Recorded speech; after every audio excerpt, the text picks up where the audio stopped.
시청자 여러분 안녕하십니까? VOA 모닝뉴스를 시작합니다.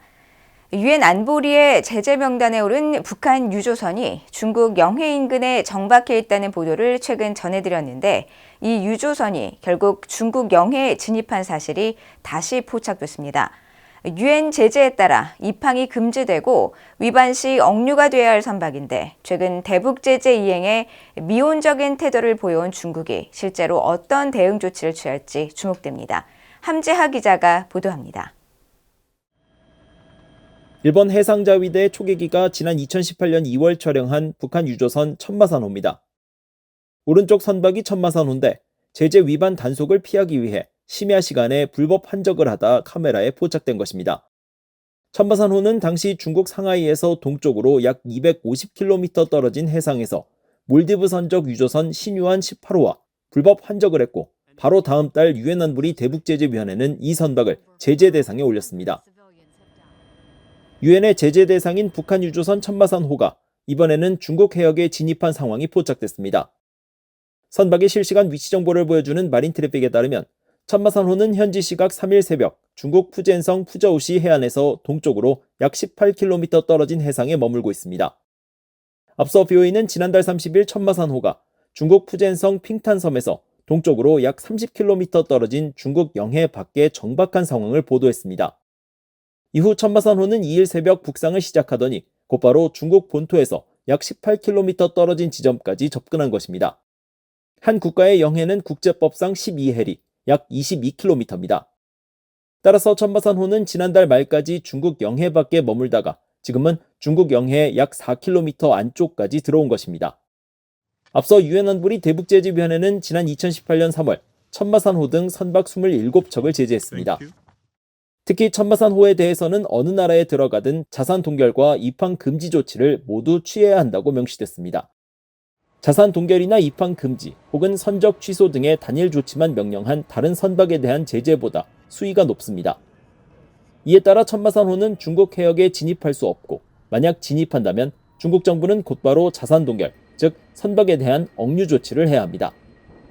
유엔 안보리는 북한의 핵과 미사일 개발에 따른 결의로 북한의 연간 정제유 한도를 50만 배럴로 제한했으며 북한은 이를 위반하면서 지속적인 불법 한적 등으로 정제유를 들여오고 있습니다.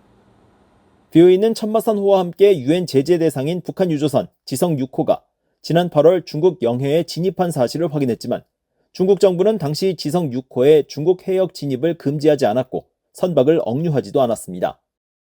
VOA는 중국 정부의 북한 유조선 천마산호의 위법 행위에 상응하는 조치를 취할지 문의한 상태며 현재 답변을 기다리고 있습니다. VOA 뉴스 함재하입니다.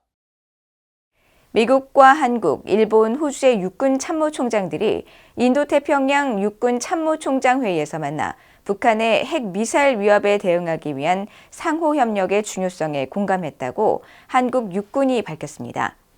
한국 육군에 따르면 지난달 26일부터 이달 1일까지 인도에서 열린 인도태평양 육군 참모총장 회의에 한국 박정환 육군 참모총장과 찰스 플린 미국 태평양 육군사령관, 모리시타 야스노리 일본 육상 막류장, 사이먼 스튜어트 호주 육군 참모총장 등이 사자 대담을 통해 북한 위협에 대응하는 상호협력의 중요성에 공감했습니다.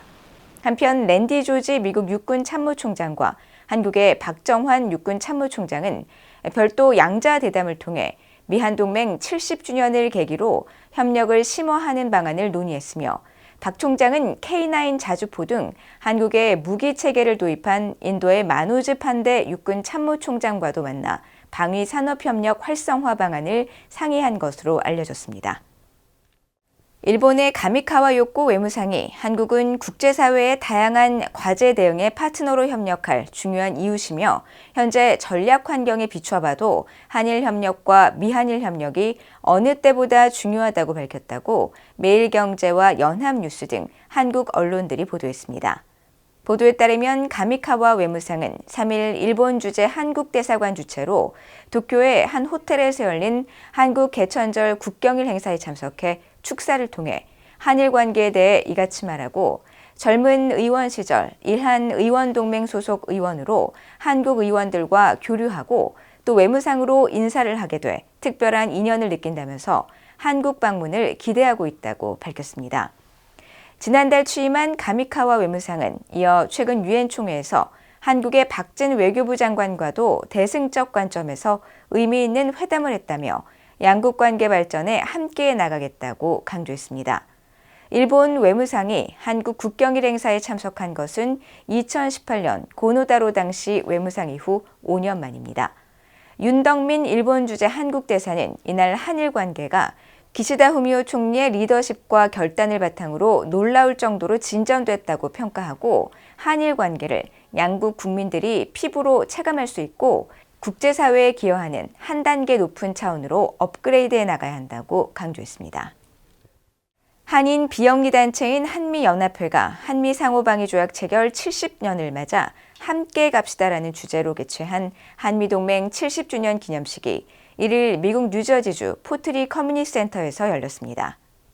한미연합회 김영길 총회장은 개회사를 통해 70년 전 한미 상호방위 조약이 체결된 이후 지속적인 동맹 관계를 위한 공동의 가치와 목표를 확인하고 향후 70년을 내다보면서 미한 동맹이 국제 무대에서 중추적인 역할을 할 수 있도록 최선을 다할 것이라고 밝혔습니다.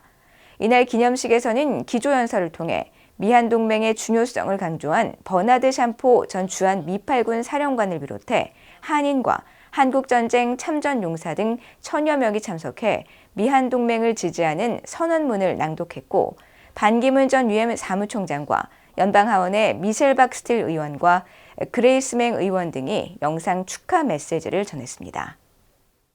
북한이 신종 코로나 바이러스 사태를 빌미로 국경을 봉쇄하면서 작년에 백신이 없어 영유아 대상 필수 예방접종인 DPT-3 백신 3차 접종을 전혀 실시하지 못한 것으로 드러났습니다. 세계 백신 면역연합은 최근 공개한 연례 진전 보고서 2022에서 지난해 북한의 DPT-3 백신 3차 접종률이 0%였다고 밝혔습니다. DPT-3는 영유아들이 필수적으로 접종해야 하는 디프테리아와 파상풍, 백일의 예방 백신으로 생후 2개월과 4개월, 6개월, 3회 접종이 기본입니다. 세계 백신 면역연합은 지난해 DTP-3 백신 3차 접종이 실시되지 않은 나라는 북한이 유일하고 북한이 2020년부터 국경을 봉쇄하고 외부 지원을 수용하지 않으면서 북한의 DTP-3 접종률은 유엔이 관련 자료 공개를 시작한 1997년 이래 처음으로 0%를 기록했다고 밝혔습니다. 앞서 지난 7월 유엔 아동기금 유니세프도 2022년도 세계 백신 접종 현황 보고서에서 북한이 전 세계에서 유일하게 필수 예방접종을 실시하지 않았다고 밝혔습니다. 이상으로 BOA 모닝 뉴스를 모두 마칩니다. 시청해주신 여러분 고맙습니다.